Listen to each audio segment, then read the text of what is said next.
नमस्कार दोस्तों, Lalit study 105 YouTube channel पर आपका स्वागत है। दोस्तों, सहायक बोरिंग टेक्नीशियन के लिए ये हमारी क्लास है। दोस्तों, आज का हमारा टॉपिक रहेगा द्रव्यमान, भार, घनत्व। इस टॉपिक को कवर करेंगे, थोड़ी सी इंपॉर्टेंट थोड़ी देखेंगे। फिर उसके बाद में दोस्तों ऑब्जेक्टिव टाइप क्वेश्चन कवर करेंगे जो कि एग्जाम में बहुत ज़्यादा हेल्प करने वाले हैं। चलिए, द्रव्यमान, मास क्या है? द्रव्यमान वह भौतिक राशि है जो किसी वस्तु में मौजूद मात्रा को व्यक्त करती है। प्रश्न बनेगा आपसे कि द्रव्यमान क्या है, तो आपको बताना है किसी वस्तु में मौजूद पदार्थ की मात्रा को द्रव्यमान कहा जाता है। ठीक है। द्रव्यमान कभी भी शून्य नहीं हो सकता। द्रव्यमान एक अदिश राशि है। यह स्थान के साथ बदलता नहीं है। द्रव्यमान दोस्तों चंद्रमा पर फिक्स होता है, पृथ्वी पर भी वही रहता है, यानी सब जगह द्रव्यमान सेम रहता है। पृथ्वी, चंद्रमा या अंतरिक्ष हर जगह द्रव्यमान समान रहता है, जबकि बाहर जो होता है वो चेंज होता रहता है। द्रव्यमान जड़त्व के अनुक्रमानुपाती होता है। द्रव्यमान की SI इकाई किलोग्राम होती है। द्रव्यमान के अन्य मात्रक ग्राम, मिलीग्राम होते हैं। जड़त्वीय द्रव्यमान, वस्तु के गति परिवर्तन का विरोध करने की क्षमता जड़त्वीय द्रव्यमान होती है। नेक्स्ट पर आते हैं, भार, वेट। भार किसी वस्तु पर गुरुत्वाकर्षण बल के कारण लगने वाला बल है। किसके कारण लगता है? ये गुरुत्वाकर्षण बल के कारण लगता है। भार एक सदिश राशि है। कभी कभी पूछेगा द्रव्यमान आपकी अदिश राशि है, भार आपकी सदिश राशि है। ठीक है, प्रश्न बना था इसलिए बता रहा हूँ। यह स्थान के साथ बदलता रहता है। भार जो दोस्तों बदलता है, यह गुरुत्वाकर्षण पर निर्भर करता है। किसी वस्तु का भार भूमध्य रेखा पर न्यूनतम, ध्रुवों पर जो है अधिकतम होता है। ठीक है। चंद्रमा पर गुरुत्वाकर्षण पृथ्वी का 1/6 होता है। चंद्रमा पर भार भी 1/6 होता है। भार की SI यूनिट न्यूटन होती है। सामान्यतः इसको W से व्यक्त किया जाता है। W बराबर mg होता है, जहाँ पर आपको भार बराबर लिखा दिख रहा होगा द्रव्यमान गुणा त्वरण। ठीक है, ये चीज़ आपको याद रखनी है और आप जानते भी होंगे, भली बात, बस आप देखते हुए चलिए, आपका रिवीजन हो जाएगा। पृथ्वी के केंद्र पर गुरुत्वीय त्वरण जी का मान 0 होता है। क्या होता है? 0 होता है। पृथ्वी के केंद्र पर वस्तु का भार भी 0 होता है। भार की विमा MLT-2 होती है। 1 किलोग्राम बल 9.81 न्यूटन के बराबर है और 1 न्यूटन बराबर होता है 10⁵ डाइन के। ये इंपॉर्टेंट है, अक्सर पर्सनल एग्जाम में बनता है इससे। नेक्स्ट पर आते हैं, यहीं पर दोस्तों और नीचे आ जाते हैं। आभासी भार के बारे में हम देखेंगे। किसी पिंड को मुक्त रूप से गिरने से रोकने के लिए गुरुत्वाकर्षण के विरुद्ध सहारा देने के लिए आवश्यक बल को आभासी भार कहा जाता है। ठीक है। नेक्स्ट पर आते हैं, लिफ्ट में आभासी भार। जो पॉइंट है उसको देख लीजिए बस। प्रश्न बनेगा, जब कोई लिफ्ट ऊपर की ओर जाती है तो उसके अंदर व्यक्ति का आभासी भार बढ़ता हुआ प्रतीत होता है। हो सके दोस्तों इस कंडीशन को याद कर लीजिए, WA - mg बराबर MA। नेक्स्ट पर आते हैं, जब A त्वरण के साथ लिफ्ट नीचे बढ़ती है तब क्या होता है? जब कोई लिफ्ट नीचे की ओर बढ़ती है तो उसके अंदर व्यक्ति का आभासी भार घटता हुआ प्रतीत होता है। इसमें क्या होगा? mg पहले आ जाएगा, -WA बराबर MA हो जाएगा। ठीक है, इतना हम बेसिक जानते भी हैं। चलिए, जब लिफ्ट विराम या रुख समान वेग के साथ नीचे की ओर या ऊपर की ओर बढ़ती है तब क्या होता है? त्वरण का मान 0 होता है। और जैसे ही त्वरण का मान 0 होगा दोस्तों, उस फॉर्मूले में रख दीजिएगा WA - mg, MA और A के स्थान पर 0 आ जाएगा। WA बराबर mg, आभासी भार बराबर क्या होगा दोस्तों? वास्तविक भार हो जाएगा। वास्तविक भार हमारा mg होता है और आभासी भार हमारा WA होता है। ठीक है, यही कंडीशन फॉलो हो रही है। ऊपर आपने देखा होगा, याद हो जाएगा दोस्तों। देखिए, जब लिफ्ट नीचे की ओर बढ़ती है तो उसके अंदर व्यक्ति का आभासी भार घटता हुआ प्रतीत होता है। तो ये हमारा क्या है? आभासी भार है, तो ये घटता प्रतीत होगा। तो वास्तविक भार mg में से WA घटाएंगे और MA यहाँ पर आएगा। ठीक है, इस तरीके से आपको याद रखना है, कंडीशन मिलेगी तो याद रहेगा। ठीक है। उसके बाद में जब लिफ्ट स्वतंत्र रूप से गिरती है तब क्या होता है दोस्तों? जब लिफ्ट की सहायक केबल टूट जाती है तो लिफ्ट गुरुत्वाकर्षण के तहत स्वतंत्र रूप से गिरती है। फिर ए बराबर जी यानी डब्ल्यू ए बराबर एम ब्रैकेट में जी माइनस जी बराबर शून्य, आदमी का आभासी भार शून्य हो जाता है। ये तो कंडीशन नहीं पूछेगा, ये पूछेगा बस आभासी भार क्या होता है, शून्य हो जाता है। नेक्स्ट पेज पर आ जाते हैं दोस्तों। इसमें कोई खास कंडीशन हमारे काम की नहीं है। द्रव्यमान भार और इकाई यहाँ पर दिया गया है, वही हमने दोस्तों पढ़ा है अभी। यहाँ पर देखिए क्या पढ़ा है। द्रव्यमान की एसआई इकाई किलोग्राम होती है और द्रव्यमान की अन्य इकाई ग्राम मिलीग्राम होती है। भार का एसआई मात्रक जो होता है वो दोस्तों न्यूटन होता है। भार का सीजीएस पद्धति में मात्रक डाइन होता है। ये पूछा जा सकता है कि भार का सीजीएस पद्धति में मात्रक, सीजीएस पद्धति में मात्रक जो होता है वो क्या होता है, डाइन होता है। ठीक है, डाइन होता है। और ये हमने पढ़ लिया है दोस्तों। भार द्रव्यमान में क्या अंतर है, ये भी उसी से कन्फर्म हो चुका है और इसके ज़्यादा नहीं पूछेगा वो। घनत्व जो डेंसिटी होती है, घनत्व किसी पदार्थ की प्रति इकाई आयतन में उपस्थित द्रव्यमान को कहते हैं। घनत्व जो होता है डी बराबर एम अपॉन वी होता है। वी हमारा क्या है यहाँ पर, आयतन है। ठीक है, और एम हमारा द्रव्यमान है, तो इसका मात्रक होता है किलोग्राम प्रति मीटर क्यूब। ठीक है, और अर्थात कोई वस्तु कितनी भी भरी हुई या संघनित है घनत्व से पता चलता है। किससे पता चलता है, घनत्व से ही पता चल जाता है। यहाँ पर आप देख सकते हैं एम के पद्धति में इसका मात्रक हमने बताया किलोग्राम प्रति मीटर क्यूब होता है, और सीजीएस पद्धति में पूछेगा ग्राम सेंटीमीटर क्यूब होता है। और इसकी विमा पूछ सकता है दोस्तों, तो इसकी विमा हो जाएगी, द्रव्यमान की विमा दोस्तों एम होती है। आयतन क्या होता है, लंबाई गुणा चौड़ाई गुणा ऊंचाई होता है, तो एल की पावर 3। और ये दोस्तों ऊपर जाएगी तो एम एल माइनस 3 आपको एग्जाम में लिखा हुआ मिल जाएगा। ठीक है, घनत्व को रो से दर्शाया जाता है, रो भी लिख देते हैं और डी भी लिख देते हैं। घनत्व द्रव्यमान बढ़ने पर बढ़ जाता है और आयतन बढ़ने पर घट जाता है। ये इंपॉर्टेंट पॉइंट है। देखिए घनत्व एम अपॉन वी, ये कह रहा है कि घनत्व द्रव्यमान बढ़ने पर, अगर एम हम बढ़ा देते हैं तो आयतन बढ़ने पर घटता है। घनत्व द्रव्यमान बढ़ने पर यदि एम बढ़ाएंगे तो क्या होगा, घनत्व बढ़ेगा। आयतन बढ़ाने पर यानी कि आयतन बढ़ाने पर घनत्व दोस्तों घटेगा। यानी v को बढ़ाएंगे तो यहाँ पर घनत्व घटेगा, और घनत्व को बढ़ाएंगे दोस्तों तो आयतन घटेगा। दोनों चीज़ों को आपको कंठस्थ रखना है। यह एक भौतिक गुण है घनत्व। ठीक है, घनत्व के बारे में हमने पढ़ा है दोस्तों। ताप और दाब बदलने पर घनत्व बदल सकता है। ताप और दाब बदलने पर घनत्व बदल सकता है, विशेष गैसों में होता है। ठोस का घनत्व सबसे अधिक होता है, ये पॉइंट पूछा जा सकता है। देखिए ठोस का जो घनत्व होता है वो सबसे ज़्यादा होता है, फिर उसके बाद में द्रव होता है, फिर लास्ट में गैस होता है। ठीक है, ये चीज़ आपको याद रखनी है।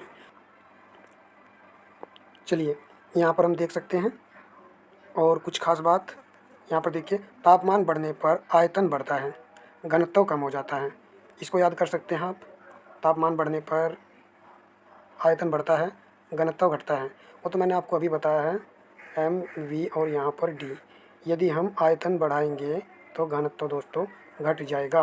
ये चीज़ याद रखना है, बस यहाँ तापमान बढ़ाने पर याद रखना है। ठीक है, तापमान बढ़ाने पर। धातुओं का विशिष्ट गुरुत्व यहाँ पर देख सकते हैं। सापेक्षिक घनत्व क्या होता है, धातु का घनत्व, पानी का घनत्व। सापेक्षिक घनत्व की कोई भी यूनिट नहीं होती है, मात्रक किसका कोई नहीं होता है। ठीक है, और कुछ ज़्यादा याद नहीं रखना है। चलिए और नीचे आ जाते हैं।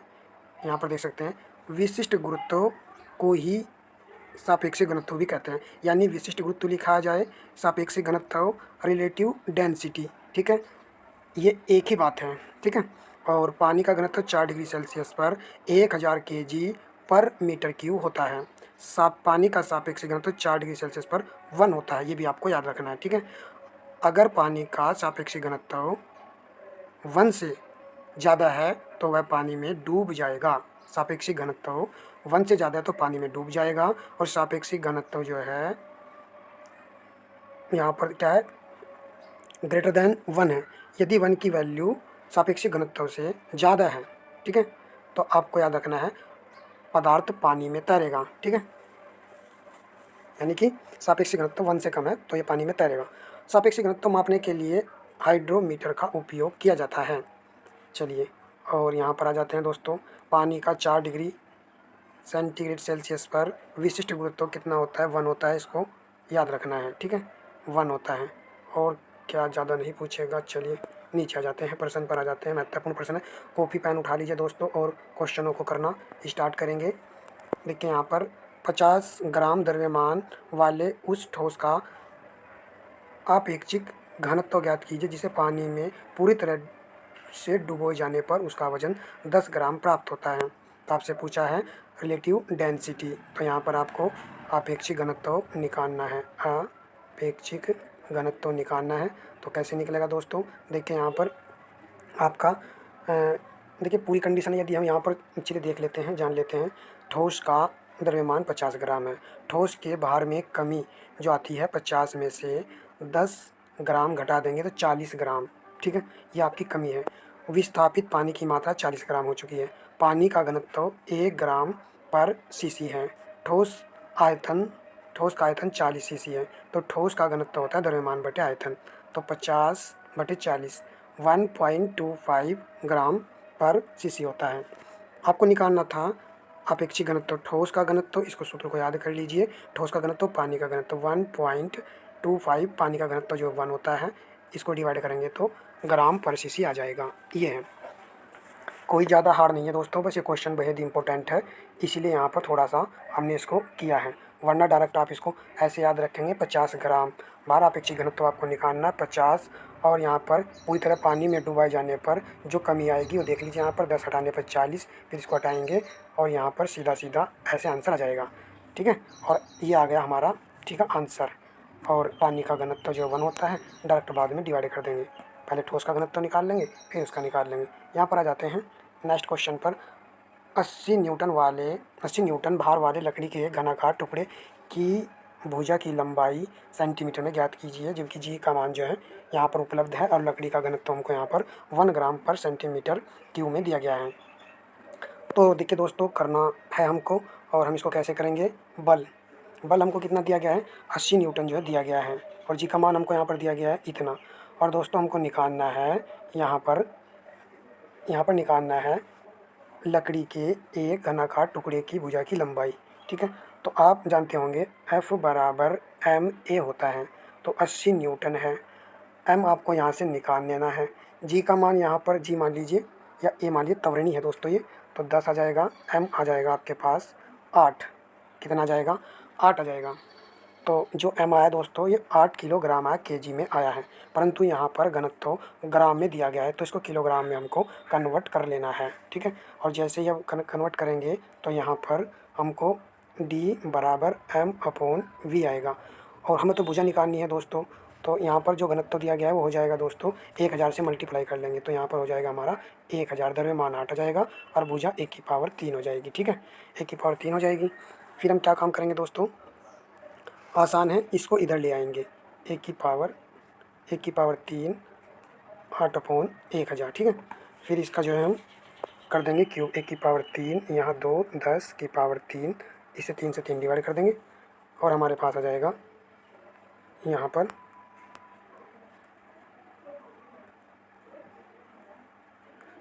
ए की वैल्यू हमारे पास देखिए यहाँ पर आ जाएगी, जो हमने निकाली अभी 2/10 आ जाएगी, ठीक है। 2/10 आ जाने के बाद में दोस्तों ये मीटर में वैल्यू आई है, परंतु आंसर हमको यहाँ पर सेंटीमीटर में दिया गया है, सेंटीमीटर में निकालना है, ठीक है। थोड़ा सा बस दोस्तों 100 से मल्टीप्लाई कीजिए, 20 सेंटीमीटर इसका आंसर आ जाएगा। जब करते रहेंगे दोस्तों तो हो जाएगा, ऐसा नहीं है। लोहे का घनत्व यहाँ पर दिया गया है और सेंटीमीटर में ऊपर दिया गया है भुजा, द्रव्यमान आपको निकालना है, तो डायरेक्ट करेंगे दोस्तों। घनत्व कितना है, 7.8 है, और m हमको निकालना है, और दोस्तों ए जो भुजा है वो दी गई है 2 सेंटीमीटर, तो 2 की पावर 3 करेंगे तो ये हो जाएगा दोस्तों 8, 7 पॉइंट गुना 8 बराबर हो जाएगा दोस्तों m। जब गुना करेंगे दोस्तों 8 64, 4 लास्ट में है तो डी वाले विकल्प में है, तो डी हमारा राइट आंसर बन जाएगा। नेक्स्ट पर आते हैं, आप भी कर सकते हो। अधिक द्रव्यमान वाली वस्तु का जड़त्व भी अधिक होता है, अधिक द्रव्यमान वाली वस्तु का जड़त्व भी अधिक होता है, ये चीज़ आपको याद रखनी है। इसी प्रकार दोस्तों हम इसको कर सकते हैं। चंद्रमा पर गुरुत्व जनित त्वरण g का 1/6 है, यदि पृथ्वी पर किसी अंतरिक्ष यात्री का भार 90 kgf है, ठीक है, 90 किलोग्राम f है, तो चंद्रमा पर इसका भार कितना होगा। पृथ्वी पर गुरुत्व जनित त्वरण 10 ग्राम हमको दिया गया है। आप इसको कर सकते हैं, करने का प्रयास कीजिए। यदि कॉपी पेन ले रखी है तो दोस्तों इसको हल अवश्य कीजिएगा। आसान है, कोई ज़्यादा डिफ़िकल्ट नहीं है। देखिए यहाँ पर दोस्तों हमको क्या दिया गया है, एम हमको यहाँ पर दिया गया है, ये देखिए यहाँ पर एम करेंगे दोस्तों इसको। यहाँ पर भार जो दिया गया है वो दिया गया है 90, ठीक है, 90 किलोग्राम। और यहाँ पर जो है चंद्रमा पर भार निकालना है हमको, तो चंद्रमा पर भार निकालेंगे दोस्तों। क्या हो जाएगा, चंद्रमा पर भार ये हो जाएगा बराबर, यहाँ पर आ जाएगा एम और यहाँ पर चलिए जी, और यहाँ पर चंद्रमा यानी मून एम मान लीजिए, ठीक है। अब आ जाइए दोस्तों नीचे। उसके बाद में यहाँ पर कितना दिया गया है, ये दिया गया है चंद्रमा पर गुरुत्वजनित त्वरण पृथ्वी का 1/6। तो यहाँ पर पृथ्वी का 1/6 कर दीजिए, डायरेक्ट कर रहा हूँ दोस्तों, और यहाँ पर 90 लिख दीजिए। और उसके बाद में आप क्या काम करेंगे, जो जी का मान दिया गया है यहाँ पर 10 से मल्टीप्लाई कर लेंगे, ठीक है। और जैसे ही 10 से मल्टीप्लाई करेंगे, इसको डिवाइड करेंगे तो आपके पास 150 न्यूटन आंसर आ जाएगा, ठीक है। चलिए नेक्स्ट क्वेश्चन लगाते हैं, थोड़ा ट्रिक बेस से करेंगे। देखिए ऐसे ही किया हुआ है तो आप भी ऐसे ही इसको कर सकते हैं। नेक्स्ट प्रश्न पर आ जाते हैं। नेक्स्ट प्रश्न में क्या पूछ रहा है दोस्तों, बृहस्पति ग्रह पर गुरुत्वजनित त्वरण पृथ्वी का 2.5 गुना है। देखिए ये भी इसी प्रकार होने वाला है। तो पृथ्वी कितना गुना है, ये 2.5 गुना है। तो लास्ट में पूछा गया होगा, देखिए यहाँ पर पृथ्वी पर 250 किलोग्राम वजन वाले एक उपग्रह का बृहस्पति ग्रह पर भार कितना होगा। पृथ्वी पर गुरुत्वजनित त्वरण 10 मीटर पर सेकंड स्क्वायर है। देखिए करेंगे इसको।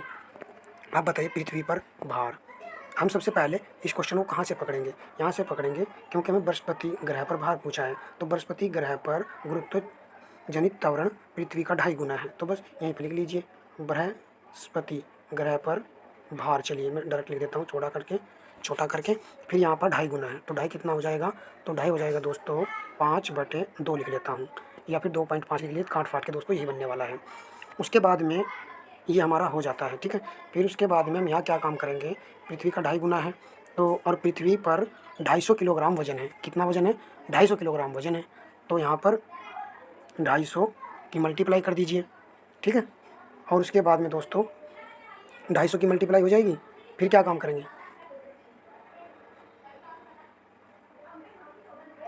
10 से मल्टीप्लाई करेंगे, इसमें जी का मान दिया गया है। फिर हम दोस्तों इसकी कटिंग कर लेंगे। कटिंग में ये हो जाएगा दोस्तों हमारा 2 पंजे 10, पंजे पंजे 25, और 25 की 25 में करेंगे 625 जीरो, यानी कि पहले वाला ऑप्शन यहाँ पर राइट है। देखिए यहाँ पर आप ऐसे इसको कर सकते हैं। देखिए ऐसे लास्ट वाले पॉइंट से ऐसे कीजिए, यहाँ पर इसका 2.5 गुना, फिर यहाँ पर ऐसे, और बाद में यहाँ पर 10 से मल्टीप्लाई कर लीजिए, यानी पृथ्वी का भार mg होता है ना, इसीलिए हम यहाँ पर द्रव्यमान हमको दिया था 250। देखिए यहाँ पर 250 किलोग्राम और जी से मल्टीप्लाई। चलिए नेक्स्ट प्रश्न पर आते हैं। 500 ग्राम द्रव्यमान वाले वस्तु के एक ब्लॉक का अपेक्षित घनत्व इतना है, इसे पूरी तरह पानी में डुबो जाने पर उसका आभासी भार कितना होगा। पूरी तरीके से पानी में डुबो जाने पर। अब आपको इसका फॉर्मूला याद रखना है।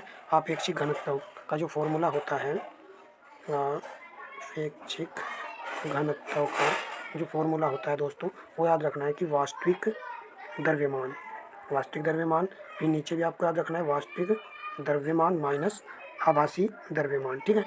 अब आप आइए यहाँ पर, वास्तविक द्रव्यमान कितना है इसका, 500 है, ठीक है। यहाँ पर लिखा 500 ग्राम द्रव्यमान वाले वस्तु के एक ब्लॉक का अपेक्षित घनत्व, और अपेक्षित घनत्व कितना है 2.5 लिखा हुआ है। तो यहाँ पर भी लिखिए वास्तविक, और यहाँ पर निकालना आभासी घनत्व, इसको यहाँ पर x मान लीजिए आप। जैसे ही क्रॉस मल्टीप्लाई करेंगे दोस्तों, ये हल होने वाला क्वेश्चन है। तो हल करने पर दोस्तों मैं बता देता हूँ, यहाँ पर पॉइंट हटाइए, 10 आ जाएगा, और 25 दूनी 50, यहाँ पर 20 हो जाएगा। फिर इसकी गुना यहाँ पर कर लेंगे, यहाँ पर दोस्तों हो जाएगा हमारा 500 x, और यहाँ पर इधर क्रॉस मल्टीप्लाई करेंगे तो कुल मिलाकर इसका आंसर आ जाएगा 300 g, ठीक है। देखिए ये फॉर्मूला आपको याद रखना है, जैसे कि मैंने याद रखा हुआ है। उसके बाद में 8वां क्वेश्चन है।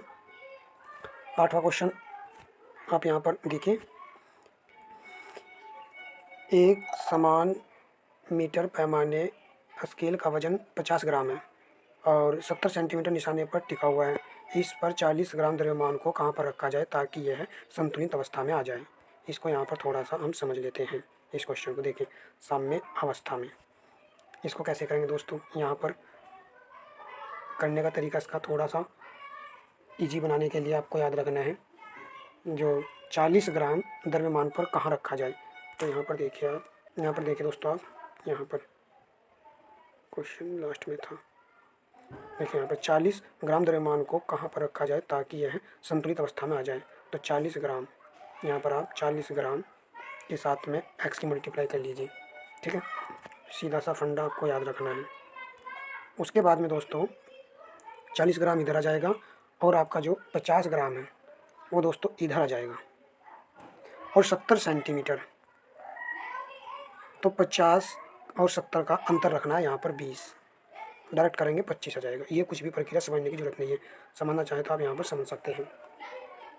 एनटीपीसी में पूछा गया, एलपी में ऐसा कुछ नहीं है, नहीं जानते आप। उसके बाद में यहाँ पर आपको ये दिया गया है इस तरीके से, द्रव्यमान पूछा है, घनत्व आपको 800 किलोग्राम मीटर क्यूब दिया गया है। तो घनत्व का डायरेक्ट फॉर्मूला लगाएंगे, घनत्व द्रव्यमान बटे आयतन। देखिए जल्दी जल्दी कर लेते हैं, फिर लंबी क्लास हो जाएगी। गुना करने पर डायरेक्ट आंसर आ जाएगा। गुरुत्व जनित त्वरण सर्वाधिक कहाँ पर होता है? तो ये होता है ध्रुवों पर अधिकतम होता है, भूमध्य रेखा पर न्यूनतम होता है जी का मान। ठीक है, पृथ्वी ध्रुवों पर कुछ चपटी है जिसके कारण पृथ्वी के केंद्र से ध्रुवों की दूरी कम है।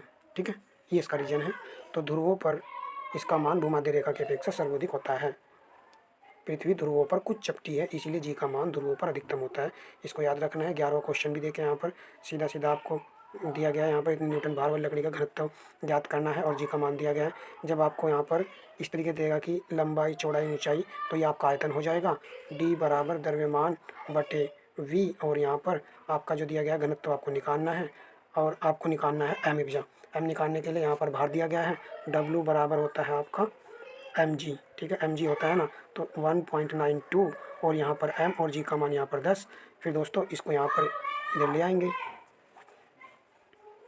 1.9 ऐसे 10, एम यहाँ से निकल जाएगा, फिर एम निकल जाएगा, आसान हो जाएगा। देखिए दोस्तों, बस प्रक्रिया संपन्न कर देते हैं, फटाक से आंसर आ जाएगा। ठीक है, चलिए नेक्स्ट पर्सन पर आते हैं। नेक्स्ट पर्सन हमारा क्या रहेगा? इसके बाद में नेक्स्ट पर्सन हमारा रहने वाला है 12। ये क्वेश्चन नंबर 12 ही है। यहाँ पर देखिए, यहाँ पर भी हमको पूछा गया है, इतने 8 ग्राम सेंटीमीटर क्यूब घनत्व वाले धातु के उस घन के किनारे की लंबाई ए निकालनी है जिसका वजन जो है इतना है, और जी का मान इतना। प्रयोग करेंगे दोस्तों, आंसर आ जाएगा। देखिए यहाँ पर आसान है, आसान है। उसके बाद में नेक्स्ट पर्सन पर आते हैं। नेक्स्ट पर्सन यहाँ पर है। फिर ये दोस्तों देखिए, यहाँ पर उसी प्रकार मंगल ग्रह पर गुरुत्वाकर्षण के कारण त्वरण के मुकाबले एक तिहाई यदि अंतरिक्ष यात्री पृथ्वी पर वजन 72 किलो, तो मंगल पर वजन कितना होगा? वजन पूछा गया है। तो जब वजन पूछा गया है, इसको करने में कोई भी आपत्ति आपको नहीं होनी चाहिए, क्योंकि उसने पहले ही बोल दिया है कि 1/3 है। तो 1/3 है, तो देखिए यहाँ पर 1/3 है। पूछा गया मंगल ग्रह पर वजन कितना होगा, तो मंगल ग्रह पर वजन की बात हम कर रहे हैं। तो यहाँ पर पृथ्वी का 1/3 है ये। ठीक है, पृथ्वी का 1/3 है, और पृथ्वी का वजन कितना है? 72 है। 72 का 1/3 कर दीजिए, डायरेक्ट आंसर मिल जाएगा आपको। कितना मिलने वाला है यहाँ पर? यहाँ पर मिलेगा आपको 24 किलोग्राम। 24,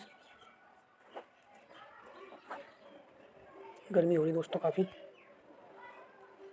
24 किलोग्राम मिलेगा। मंगल पर वजन पूछा है, तो वजन क्या होता है? भार क्या होता है? M g. तो यहाँ पर 24 किलोग्राम है, तो यहाँ पर 24 गुना 10 हो जाएगा 240 आंसर। नेक्स्ट पर आते हैं। देखिए दोस्तों, ऐसे आप कर सकते हो यहाँ पर इसको। नेक्स्ट, 72 ग्राम द्रव्यमान के एक ठोस का सापेक्षिक घनत्व क्या होगा यदि पानी में पूरी तरह से डूबे होने पर उसका भार 25 ग्राम होता है? वही है, सीधा लगाइए दोस्तों। 75, अब कितना बचा है? 50 बचा है। 25 या 75, 25 दूनी 50, 1.5। बस डायरेक्ट कीजिए 75, और नीचे 75 में से 25 कम करके 50 नीचे रख दीजिए, आंसर आ जाएगा। ये रिपीट हो रहा है क्वेश्चन, देखिए यहाँ पर इस तरीके से कर सकते हैं आप। उसके बाद में किसी भार को स्थानांतरित करने के लिए किया गया प्रयास 15 यूनिट है और मशीन द्वारा किया गया कार्य 3 यूनिट है। भार बताइए इसमें करने में आपको कोई आपत्ति नहीं, करिए, आप कर सकते हैं दोस्तों। चलिए इसको देख लीजिए, थोड़ा सा इंपॉर्टेंट क्वेश्चन है। यहाँ पर भार आपसे पूछा गया है, और यहाँ पर जो दिया गया है प्रयास 15 यूनिट दिया गया है, यही पॉइंट है।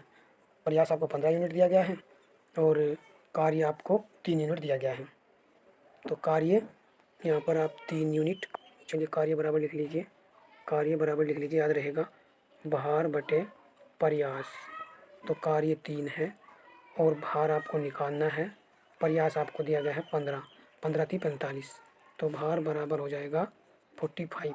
ऐसे याद रखना है, कार्य बराबर भार अपॉन प्रयास। वैसे तो आपने पढ़ा होगा कि यांत्रिक लाभ बराबर जो होता है भार अपॉन प्रयास होता है। ठीक है, यहाँ पर आप देख लीजिए, यांत्रिक लाभ लिख लीजिए या फिर कार्य लिख लीजिए, भार अपॉन प्रयास। इस तरीके से आप इसको कर सकते हैं। क्वेश्चन नंबर आपका 18 है, किसी पिंड का विशिष्ट गुरुत्वाकर्षण 1 से कम है तो यह पानी पर क्या करेगा। 1 से कम है तो पानी पर तैरेगा, मैंने बताया दोस्तों, पानी पर ये तैरेगा। विशिष्ट गुरुत्वाकर्षण 1 से कम है, 1 से जब भी कम होगा तो ये पानी पर तैरेगा। इस चीज़ को आपको याद रखना है। पानी की निश्चित मात्रा का आयतन 0 डिग्री सेल्सियस से 4 डिग्री सेल्सियस के बीच कम होता है। पानी का आयतन कम होता है, जबकि 4 डिग्री सेल्सियस पर पानी का घनत्व बढ़ता है। आयतन कम होता है, घनत्व दोस्तों बढ़ता है। यदि कोई पिंड सजाती नहीं है तो इसका घनत्व इसके किस क्रिया है, आपको चुनना है आंसर यहाँ पर। तो यहाँ पर आएगा स्थान, बी ऑप्शन। यदि कोई पिंड सजाती नहीं है तो इसका घनत्व इसके स्थान की क्रिया है। ठीक है, स्थान की क्रिया है, याद रखना है आपको। और यहाँ पर नीचे आइए, एक सजातीय पदार्थ का घनत्व किसी वस्तु या पिंड के सभी बिंदुओं पर बराबर होता है। सजातीय पदार्थ का घनत्व सभी बिंदुओं पर बराबर होता है। जैसे प्रश्न पूछेगा ऐसे आपको आंसर दे देना है। चलिए फटाक से दोस्तों क्वेश्चन नंबर 21 लगाते हैं। समुद्र के पानी के स्तर का बढ़ना और घटना मुख्य रूप से घूमती हुई पृथ्वी पर चंद्रमा के गुरुत्वाकर्षण के प्रभाव के कारण होता है। चंद्रमा के गुरुत्वाकर्षण के प्रभाव के कारण होता है। एक वस्तु का वजन पृथ्वी पर x इकाई है, यदि हम उसी वस्तु को चंद्रमा पर ले जाएं तो उसका भार क्या होगा। बताइए दोस्तों आंसर, उसका भार क्या होगा। तो उसका भार दोस्तों x से कम होगा, x से कम होगा। तो यहाँ पर ऑप्शन सी राइट विकल्प रहेगा। ठीक है, नेक्स्ट पर आते हैं।